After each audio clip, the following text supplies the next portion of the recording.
L'accès à l'électricité ne permet pas à lui seul d'assurer le développement d'un territoire, mais c'est une condition sine qua non de tout développement. Depuis 30 ans, la Fondation Énergie pour le Monde s'appuie sur l'énergie solaire pour mettre en place des programmes d'électrification rurale décentralisés qui englobent les usages domestiques, communautaires et productifs de l'énergie.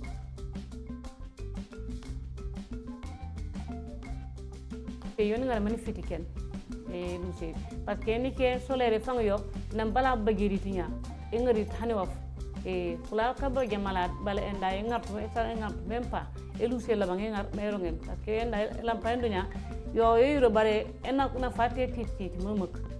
Développer l'accès à l'électricité par énergie renouvelable permet avant tout d'améliorer considérablement et durablement les conditions d'accès à l'eau potable, à l'assainissement, aux soins médicaux et à l'éducation des populations rurales en Afrique. Afin d'assurer un accès durable à l'énergie, le service électrique et la maintenance des installations sont gérés par des exploitants locaux, préalablement sensibilisés et formés.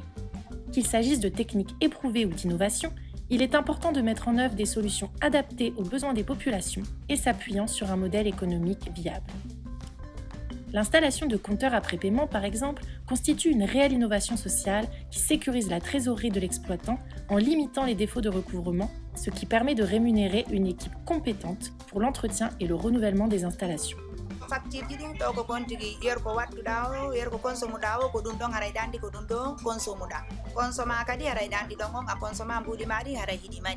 La facturation de l'électricité consommée n'est pas pour autant discriminante.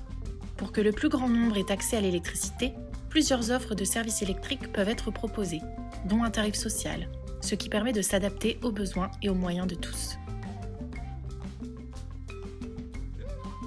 Beaucoup de jeunes sont sortis du village rien que parce que le village n'a pas d'électricité. Les tailleurs, les soudeurs et autres. Ils voulaient s'installer ici, mais malheureusement, leur travail ne peut pas aller sans l'électricité. Développer les services liés à l'électricité et améliorer le bien-être des ménages en Afrique nécessite d'accroître et de rendre plus réguliers les revenus des bénéficiaires afin qu'ils puissent accéder aux soins, à l'éducation et à l'information, tout en renforçant leur indépendance économique. L'appui à l'émergence d'activités génératrices de revenus liées à l'électricité permet non seulement de créer des emplois et ainsi favoriser le développement économique d'un territoire, mais également de stabiliser la demande en électricité pour assurer la rentabilité de l'opérateur en charge du service électrique. Étant en charge de la plupart des activités domestiques, les femmes sont les premières affectées par l'absence d'électricité, qui pèse sur la pénibilité comme sur le temps dédié au travail.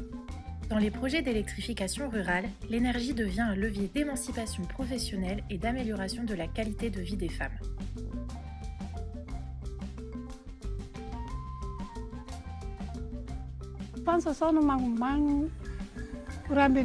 Wakembe kane manu kali misake silo la skuito silo la su nike munu rokenya tu masila ko ironya iri yo kura muma ngolurara ubaki sifiriges manu ngol ukan on ware no munu amen manu ngol ndubaki godi. Les solutions d'éclairage public solaire permettent aux commerces d'étendre leurs horaires d'ouverture en toute quiétude, d'éclairer des zones éloignées du réseau électrique et d'assurer la sécurité de la population lors de ses déplacements en soirée.